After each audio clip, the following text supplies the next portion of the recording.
For nearly 2 decades, a mathematical genius with delusions of single-handedly destroying industrial society planted or mailed powerful bombs to unsuspecting, innocent victims. It was a spree of mayhem that killed 3 and wounded over 24. In the largest and most expensive investigation in FBI history, agents spent 17 years hunting for the elusive terrorist known as the Unabomber.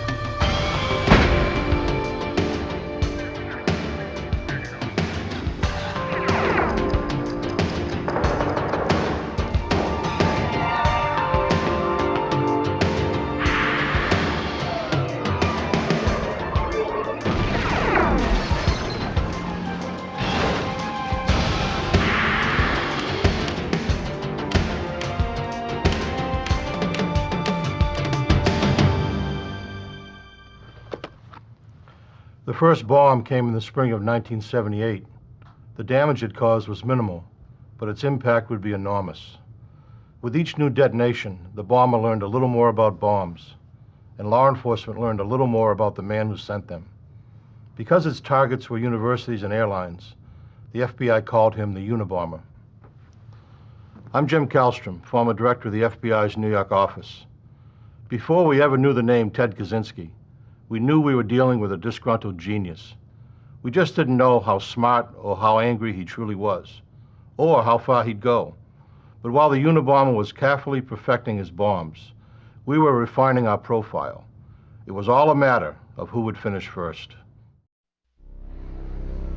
Hey, Terry, I got this pack. On May 25, 1978, an engineering professor named Buckley Christ at Northwestern University in Evanston, Illinois, appeared in the mailroom with a shoebox-sized parcel. Professor Christ was listed as the return addressee, and he didn't know the man it was addressed to. Campus security guard Terry Marker cracked, "Maybe it's a bomb."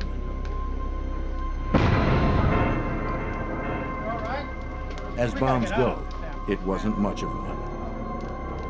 It began a 20-year streak of violence that would stump the FBI and terrorize the nation.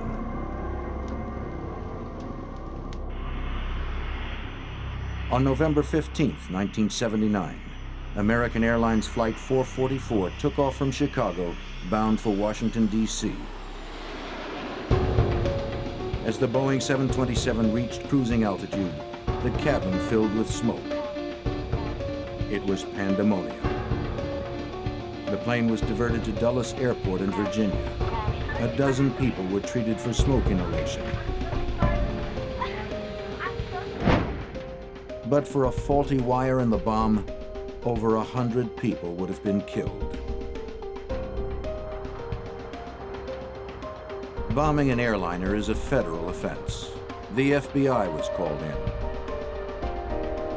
FBI agent Chris Ronay examined the evidence of the airline bomb. It essentially was a wooden box that looked to be hand-fashioned, handmade. We found that it contained a barometric switch and some other initiating components, batteries, wires, and a container for the explosive charge. The barometric switch would function when the pressure changed in the baggage compartment sufficiently to close the switch or allow the barometric switch to function and then actually detonate the bomb. The use of an altitude-sensitive barometric switch told the FBI that they were dealing with a serious and smart bomber. Ronay began his inquiries with the Chicago police. He was looking for anything to compare to the airline device. At Northwestern University, a thorough search uncovered the existence of 2 minor and seemingly unrelated incidents at the university. In addition to learning of the device that injured Terry Marker, Ronay learned of another. On May 9, 1979, another bomb had gone off at Northwestern University, seriously injuring graduate student John Harris. Its design was nearly identical to the first one. But since they were both relatively minor incidents, authorities at the time didn't connect the two. Dismissing those devices as amateurish pranks, the recovered debris was discarded. Working only from photographs, Chris Ronay concluded that all 3 bombs were the work of the same person. There were construction techniques, the way the wood was cut, the way it was put together, the markings on the wood, the way the tape was applied, that is evident in the photographs, was the same as in the previous cases. The pipe bombs, placed inside wooden boxes, were all made of ordinary components: screws and nails and smokeless powder and black tape. The components were homemade and sanded to render them untraceable. Certain components were not crafted as much as fondled and played with and looked at, and you could see they were handled and shaped and reshaped. And it just struck me that somebody spent an awful lot of time on this bomb enjoying putting it together. The FBI realized they were dealing with a serial bomber, one that was passionate about his craft. In the 1950s, a shy, highly intelligent boy from suburban Illinois named Ted Kaczynski skipped a grade in elementary school. He was an introvert, preferring to withdraw into his room to study, especially to study chemistry. He was a prodigy with genius-level intelligence. His IQ topped 170. He entered Harvard at 16 and graduated in 3 years in 1962. In 5 years, he had received his doctorate from the University of Michigan. As an assistant professor of mathematics at the University of California, Berkeley, Kaczynski was not a popular or outgoing professor. Practically no one got to know him. In 1969, he abruptly resigned. The social nature of his teaching position was too much for Ted. He just didn't seem to fit in. By 1971, Kaczynski had decided to drop out of society completely. He bought an acre and a half of land in a rural area just outside of Lincoln, Montana, 6,000 feet above the society he had come to despise. He built a tiny 8 by 10 foot cabin with no electricity or running water. There he would sit by himself, reading and writing.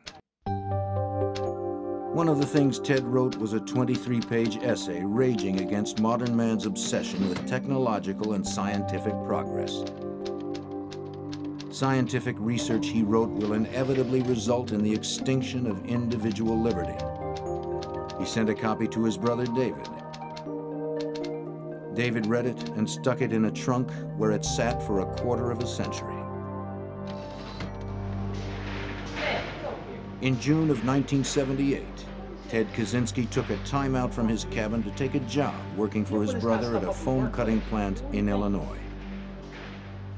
Ted's bizarre behavior became too much. His brother was forced to fire him. Ted, take it down. Ted had insulted a female co-worker who had refused his advances. Ted seethed and within a year moved back to his cabin in Montana, vowing never to see his family again.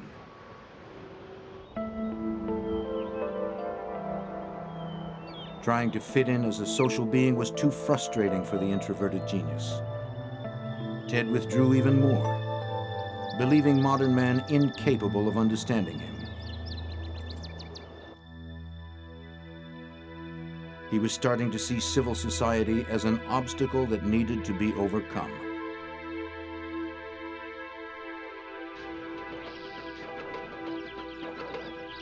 In time, Ted became acclimated to his life with few luxuries. He took it upon himself to grow his own food and to be otherwise self-sufficient. He had few acquaintances, opting for his own company in the Montana wilds.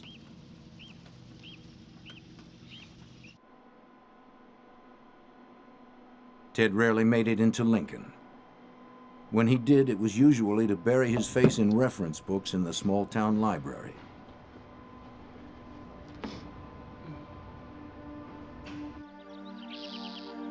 On May 3, 1980, Ted Kaczynski rode his homemade bike into Lincoln. He wasn't going to the library this time. Instead, he caught a bus for Helena and checked into the Helena Park Hotel for a brief stay. The next day, he headed west. Ted had urgent business that needed tending to.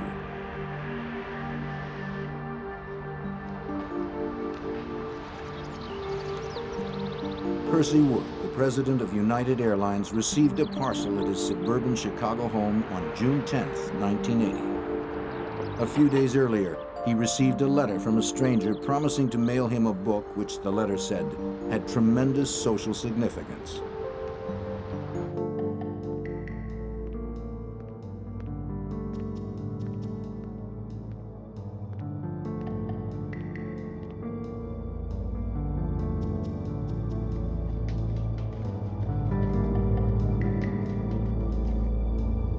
Wood placed the package on his kitchen counter.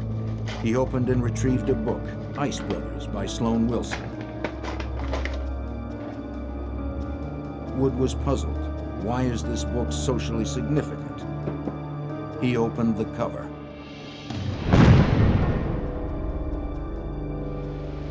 Wood was nearly killed. The bomber had upped the ante considerably with his fourth and most powerful device yet. FBI and ATF bomb technicians poured over the scene. It was quickly identified as the work of the serial bomber. Each bomb so far had been a pipe bomb with similar construction and wiring. On this, the fourth bomb, the bomber had left a calling card. Punched into a piece of rubble were the letters FC. Certainly the initials FC were put in these bombs to be found, clearly protected in such a way that they would survive the blasts.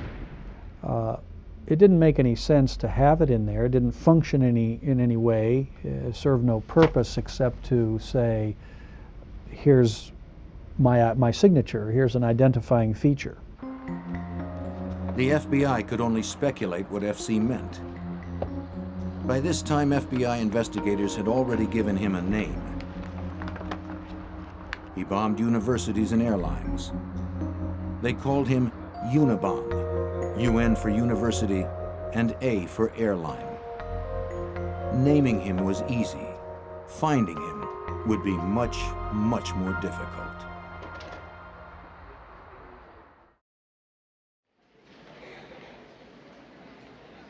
In 1981, with FC their best clue yet, the FBI cross-referenced thousands of people with those initials.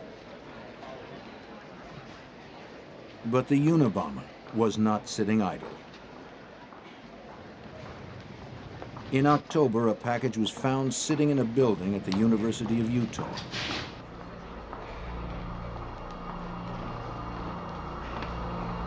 It was a pipe bomb. Fortunately, it was a dud. Investigators now had a device intact. Perhaps a component was traceable. It would take time to find out. The Unabomber remained busy. In the spring of 1982, a package meant for Professor Leroy Wood Berenson blew up instead in the hands of an academic assistant at Vanderbilt University. The bomb was made of the usual materials, with the initials FC on the surviving wreckage.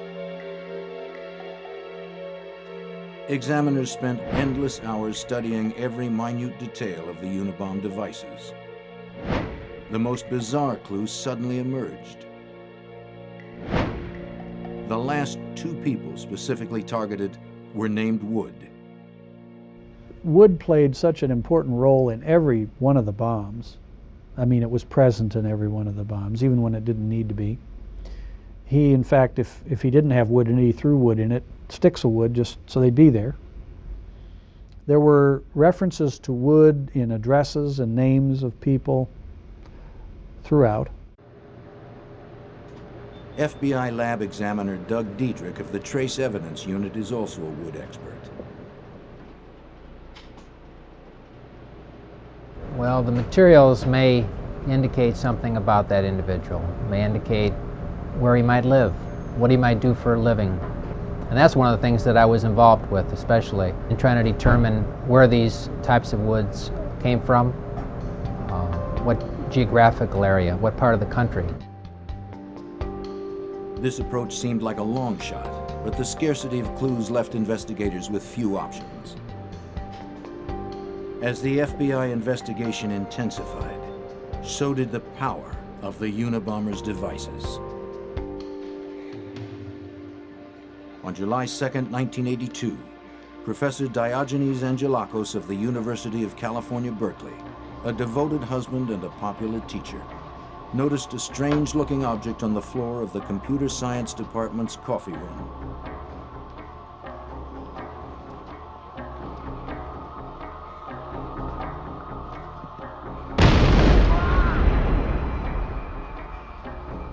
The explosion seriously wounded him and tore off his fingers. As he lay dazed, he found a typewritten note. "Woo, it works. I told you it would. RV."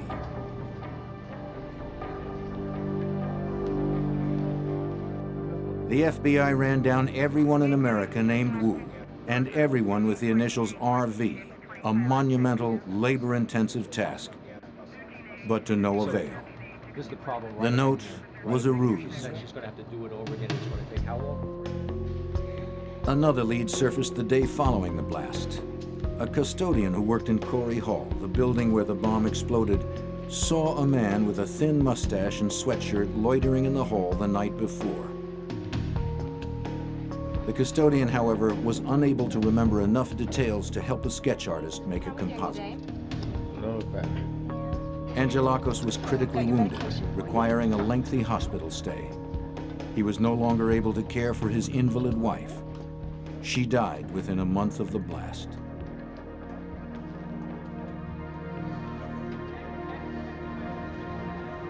In May of 1985, in that same building, Berkeley graduate student John Hauser, a captain in the Air Force, noticed on the floor a 3-ring binder sitting on top of another object.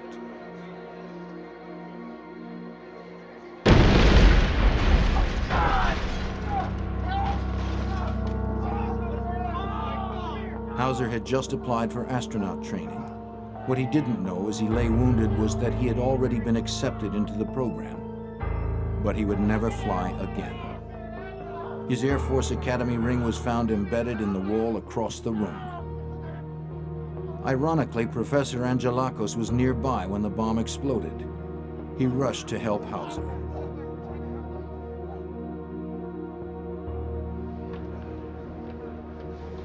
Unabomber-related crime scene investigations conducted by the FBI, ATF, and the United States Postal Service had become frustratingly routine. The recovered bomb components were packaged and sent to the FBI lab for future comparisons. Over the next few years, there would be many such examinations.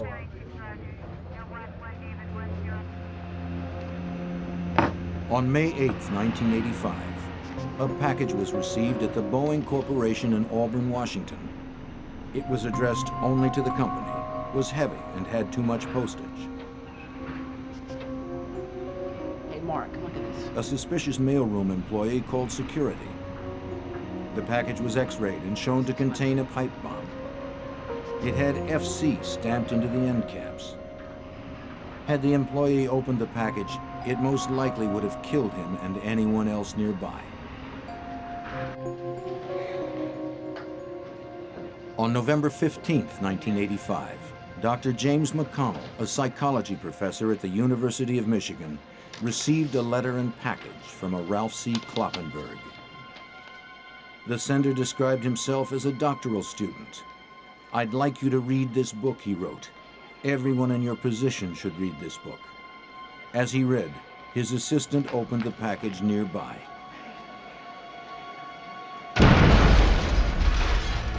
The explosion seriously injured the assistant and blew out the hearing of Dr. McConnell.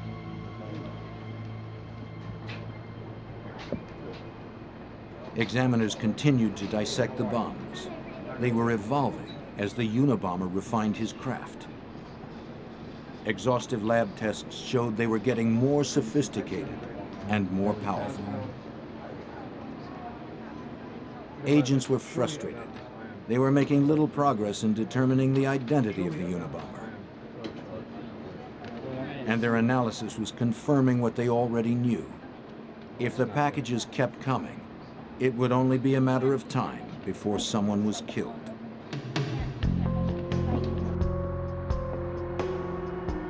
Hugh Scruton owned the Rentec computer store in Sacramento, California.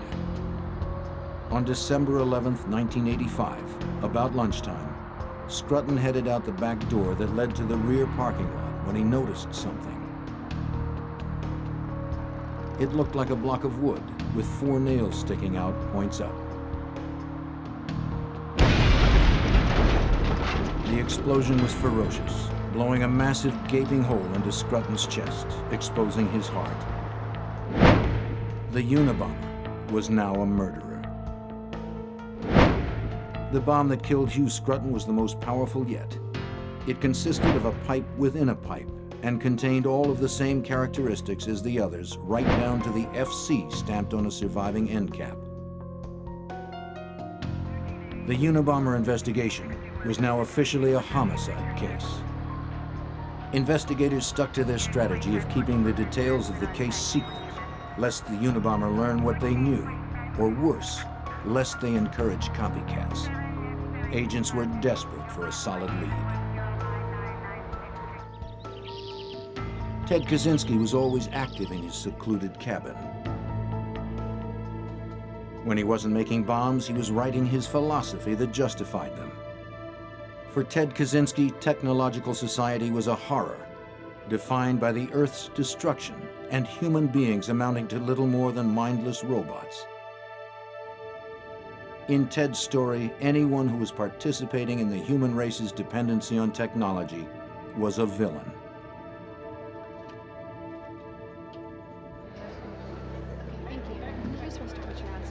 On February 20th, 1987, a secretary at Cam's computer store in Salt Lake City looked out of her office window and caught a glimpse of a man in the parking lot, placing an object on the ground.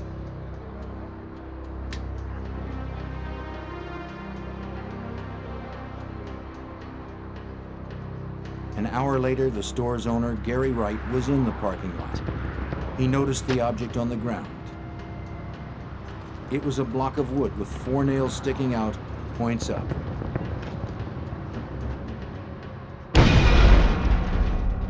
Wright received serious injuries, but miraculously survived. As police scoured bus stations and local businesses looking for a suspect, a sketch was commissioned from the secretary's description. It was unquestionably the portrait of a man in disguise. The sketch didn't catch the Unabomber, but in one way it may have worked. Knowing he was seen, the Unabomber seemed to vanish.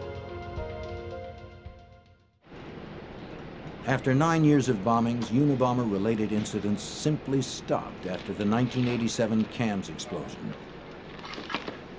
The investigation had continued, but all available leads had been exhausted. After 6 years of silence, investigators were hopeful that the Unabomber had either been imprisoned on some unrelated charge or died. Either way, the bombs had stopped. But Ted Kaczynski was neither dead nor in jail. He had spent the last 6 years virtually alone. Content in his day-to-day routine. Tending the garden, hunting, writing, and visiting the library, Ted always managed to stay on top of current events. In 1993, after a 6-year hiatus, several highly publicized events propelled the Unabomber out of retirement. The fiery siege at Waco, Texas, between the ATF and the Branch Davidian religious cult, and the bombing of the World Trade Center created a violent political environment. The Unabomber would return in a fit of violence of his own.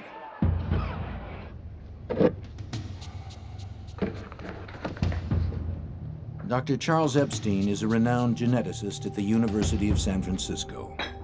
On June 22, 1993, he sat down at his kitchen table to open his mail, including a padded envelope which had arrived that day.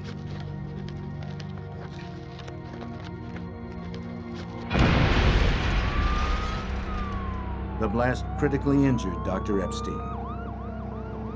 After 2.5 hours of surgery, he was stabilized and very lucky to be alive.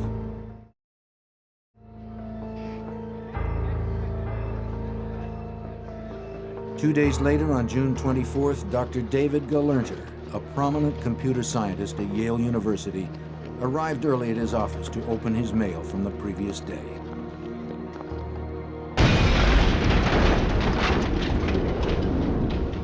Injured in his right arm, eye, and abdomen, Galernter struggled to his feet and went out the door for help.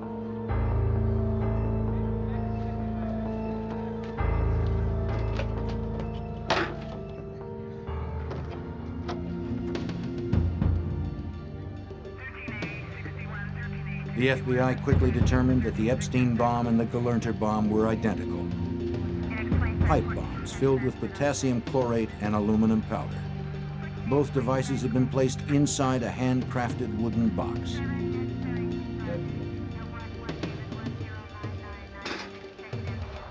A few hours after the Galernter bomb went off, a letter was received in the mailroom of the New York Times.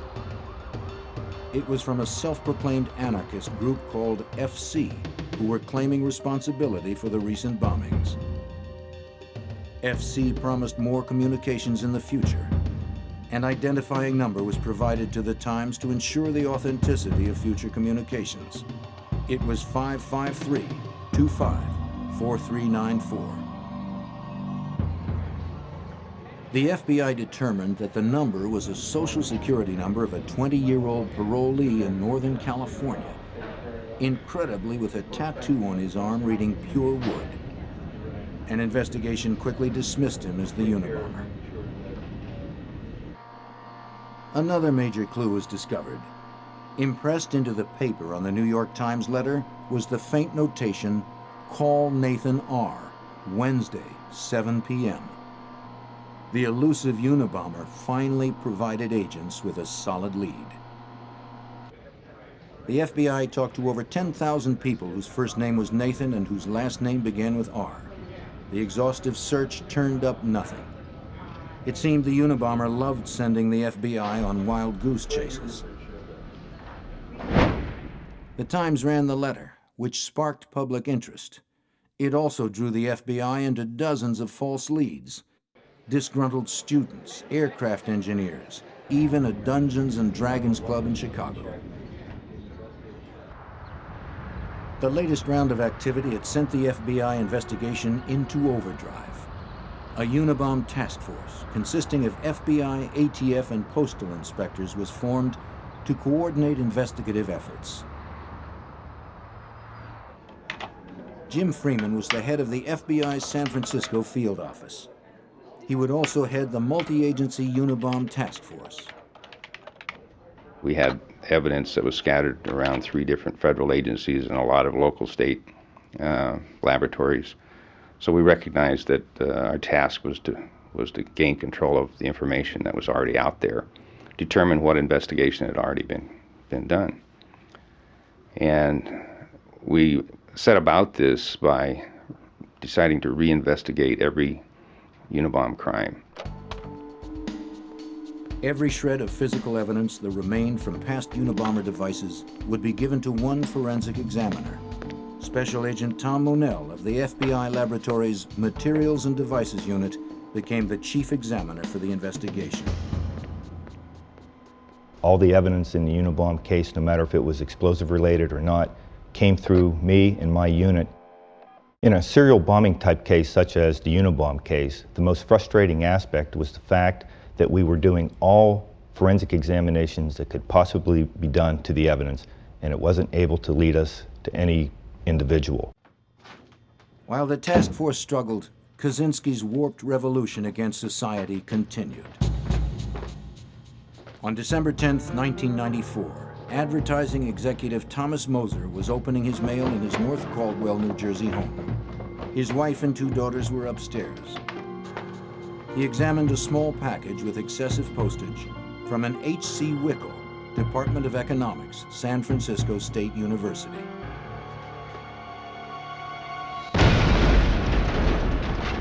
The explosion was the most gruesome yet, instantly decapitating Thomas Moser.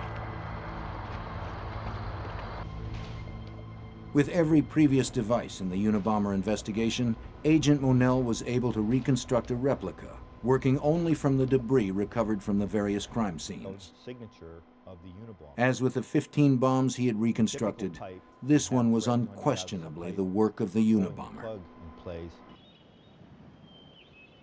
A few months later, Ted Kaczynski prepared for an extended visit to the West Coast. This trip would be his busiest to date. On April 19, 1995, Ted Kaczynski was in the San Francisco Bay Area when Timothy McVeigh's 2,000-pound fuel oil bomb destroyed the Alfred P. Murrah Federal Building in Oklahoma City, killing 168 people. Ted would not let his agenda be eclipsed by the devastation in Oklahoma. The next day, April 20th, the nation still reeling over Oklahoma City, Kaczynski mailed 5 items, 4 letters, and a parcel. Within a few days, the mail arrived back east. First was a letter to the New York Times. FBI Special Agent Terry Turchie was second in command of the Unabomber Task Force. In the letter to the New York Times, he mentioned that he was claiming responsibility for the attacks on Thomas Moser, Charles Epstein, and David Galerter. He also mentioned some of his goals and objectives and said that he was thinking of sending a manuscript or essay and that he wanted them to consider publishing that essay. And if they did, he would make an agreement to cease committing terrorist acts. The second letter received was to recent victim David Galerter at Yale, still recovering from his April wounding. The letter was taunting. Dr. Galerter, people with advanced degrees are not as smart as they think they are. If you'd had any brains, you would have realized that there are a lot of people out there who resent bitterly the way techno-nerds like you are changing the world.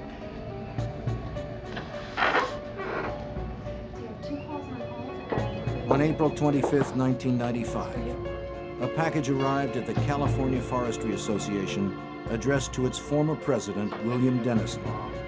Its current president, Gilbert Murray, decided to open it himself. It exploded with incredible violence, destroying everything in the office. Gil Murray was literally blown to pieces. 4 blocks away, the governor of California heard the blast from his office. The Unabomber scare was nationwide. Bomb threats were being reported everywhere. The FBI suspect list topped 50,000 names. 16 years and 16 bombs later, the Unabomber had claimed 3 lives and injured 24 people. 2 months after Murray was brutally killed, a letter arrived at the San Francisco Chronicle.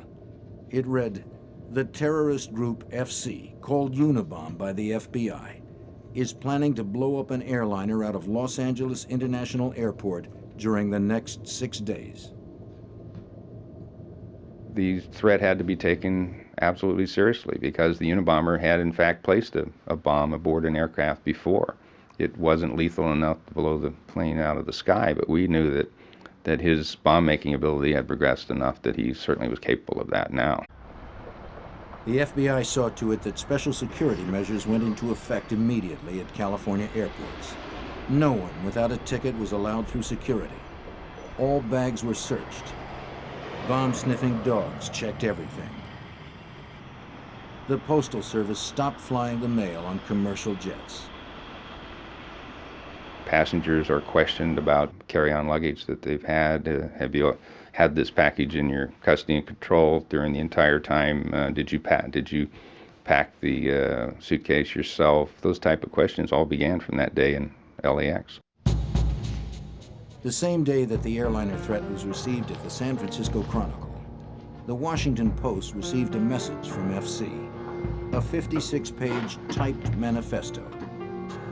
The New York Times received a carbon copy of the manifesto the next day, as did the adult magazine Penthouse 2 days after that. The letter to the Post and Times laid out the terms and conditions for publication and agreed to stop the bombings if the Post or the Times published. For Special Agent Terry Turchi and the Unabomber Task Force, receiving the manifesto was a huge break. Of course, when the Unabomber manuscript came in, that was big information, and this was a major break, and we all knew that it was a major break, which if handled properly, could possibly lead us to identify the Unabomber. The manuscript, blandly titled Industrial Society and Its Consequences, was a meticulously written tract against technology, genetics, leftism, conservatism, and modern society generally.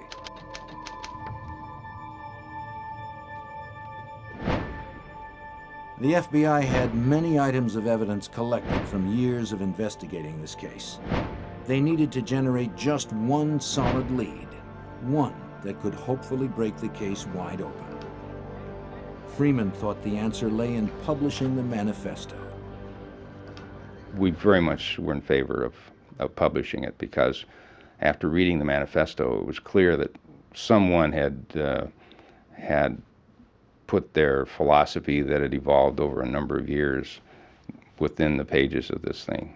It was recognizable. Somebody in reading this, we hoped, would read it and say, I remember that guy. He was sat next to me in class at such and such a university.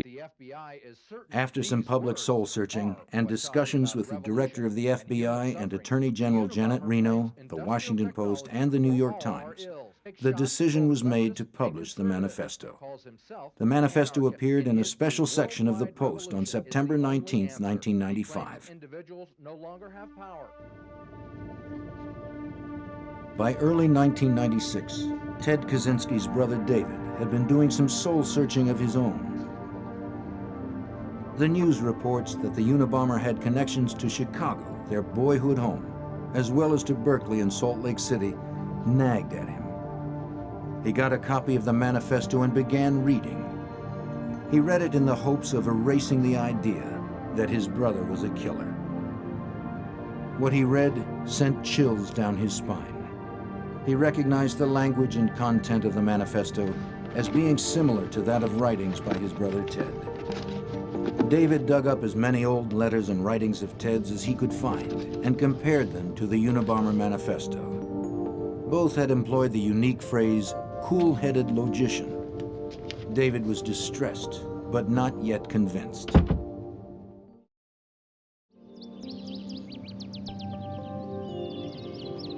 He wrote Ted an urgent letter. Though he did not reveal his suspicions, he requested a visit to Montana. Ted refused his brother's request. David decided to call a private investigator to look into the matter, but the news that the private eye brought him was not encouraging. The private eye submitted the manifesto along with some of Ted's writing to be analyzed by experts who didn't know the parties involved. The experts concluded that the authors had a strong chance of being the same person. Frantically, David continued his search for anything Ted had ever written to him. In an old trunk, he came across the essay Ted had sent him back in 1971. David could no longer hide from the reality that his brother might be the Unabomber.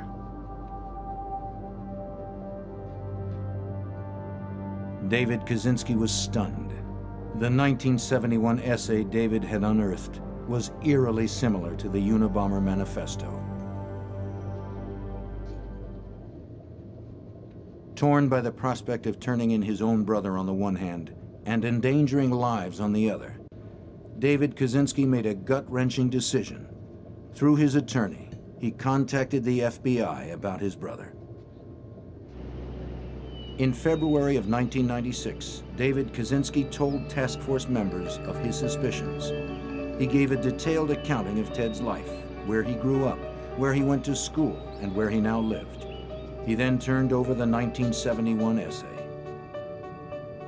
And then we were able to do a side-by-side comparison between that document that was prepared many years before to the current copy of the Manifesto, and it was very clear to us, many of us in the task force, that the similarities were more than coincidental. The FBI analyzed the essay and found over 160 examples of similarities with the Unabomber Manifesto, including common phrases and misspellings. The list went on and on. After 17 years, the FBI had its first major suspect, Ted Kaczynski. Dozens of FBI agents quietly slipped into the small town of Lincoln, Montana. The FBI kept careful surveillance on Kaczynski's cabin as they laid out the case for a search warrant, hoping that the Unabomber would not strike again in the interim. By the beginning of April, enough information had been uncovered to justify the warrant.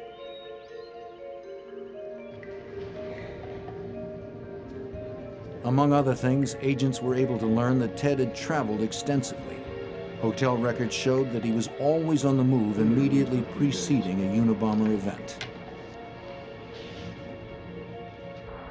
Agent Terry Turchi submitted a meticulous 65-page affidavit outlining the government's case against Ted Kaczynski and requesting permission to search his cabin. We had been working all morning, since about 5 that morning, to pre-position various agent teams in different locations in the woods in Lincoln, Montana, and at a forward command post that we had established in Lincoln. Everybody had a different role. We had also had the evidence response teams coming in, and they were staging at another command post that we had in Lincoln. So everyone was ready to go once the warrant was signed. Disguised FBI agents and a forest officer approached Kaczynski's cabin. They walked toward his cabin speaking loudly. They didn't want Kaczynski to suspect there was anybody sneaking up on him. The officers asked him to help identify a property line on their map. As he turned to get his coat, the officers pounced on Kaczynski. The suspected Unabomber was in custody.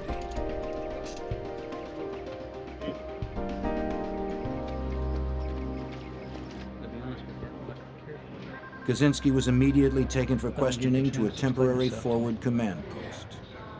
Jim Freeman was about to come face to face with the man that had eluded the FBI for nearly 2 decades. He looked just absolutely disheveled. He looked like he was covered with soot. The agents that had grabbed his arms to restrain him had soot on their hands. So, Ted, you like to travel? Kaczynski admitted nothing and refused to say whether the cabin had any live How about bombs in Helena? You it. been down there much? As the questioning continued, the search of the cabin began. The tiny cabin was treated essentially like a live bomb. It was assumed that the place at the very least had live bombs in it, or at worst, was heavily booby-trapped. Explosive ordnance disposal teams cautiously made their way into the cabin. Ted Kaczynski had not been formally arrested on any charges yet. As investigators searched through his cabin, they found enough evidence to charge him with possession of bomb-making materials. They found pipes, chemicals, wiring, batteries, and wooden boxes. This charge would allow agents to hold Kaczynski until a more thorough search could be conducted.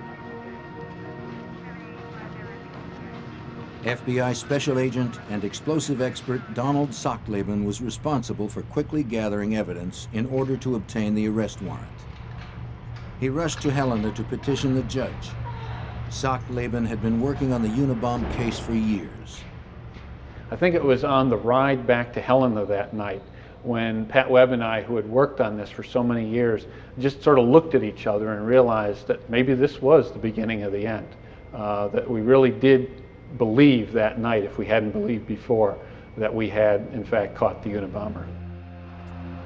Ted Kaczynski was detained overnight until formal arrest charges could be brought the following morning. He was led through the streets on national television, looking every bit the part of an eccentric hermit.